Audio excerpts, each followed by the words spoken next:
Accogliente e serena, Vicenza ha abbracciato con entusiasmo e misura il Presidente della Repubblica Sergio Mattarella, che non ha risparmiato sorrisi a quanti lo hanno atteso lungo le strade del centro storico, che il Presidente ha attraversato a piedi con falcata sicura, visitando la chiesa di Santa Corona, una delle più importanti della città, dove venne sepolto Andrea Palladio, e all'insegna del Palladio si è svolta tutta la mattinata, dal Museo Palladio visitato dal Presidente al Teatro Olimpico di Vicenza, progettato dall'architetto Vadovano, maestro del neoclassico, dove si è svolta la cerimonia per celebrare i 100 anni dalla nascita di Mariano Rumor, statista democristiano, fondatore della corrente dorotea.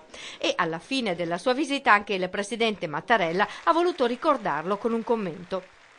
Rumor era un uomo delle istituzioni, ma che riversava nelle istituzioni la cultura della sua città, la laboriosità del dinamismo economico, la sensibilità sociale e la tradizione culturale di Vicenza. Sono queste le cose che gli hanno fatto sviluppare doti politiche importanti che ha riversato nelle istituzioni. Il coro dei bimbi all'uscita del teatro ha visto il Presidente particolarmente coinvolto, si è intrattenuto a lungo con loro, che hanno usato tutto il fiato possibile per cantare l'Inno d'Italia.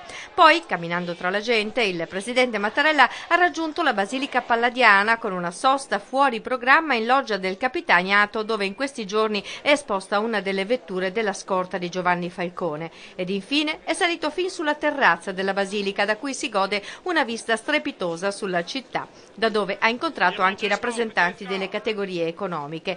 Il Veneto, gli è stato detto un po' da tutti, è una terra accogliente che sa essere generosa, lontana dagli stereotipi che si sentono per esempio quando si parla di profughi, un tema, quello dell'accoglienza, che Mattarella definisce così. È difficile, complessa, necessaria e occorre solidarietà e intelligenza, e sono le cose di cui il nostro Paese è capace di fare uso. Solidarietà e intelligenza quindi nell'accoglienza, questo è lo spirito che il nostro Paese dovrebbe avere, uno spirito che in Veneto fa però discutere anche il sindaco della città di Palladio, Achille Variati, il primo a disertare per proteste al tavolo regionale sull'emergenza e in questi giorni critico anche nei confronti dell'ipotesi di un hub regionale per l'emergenza.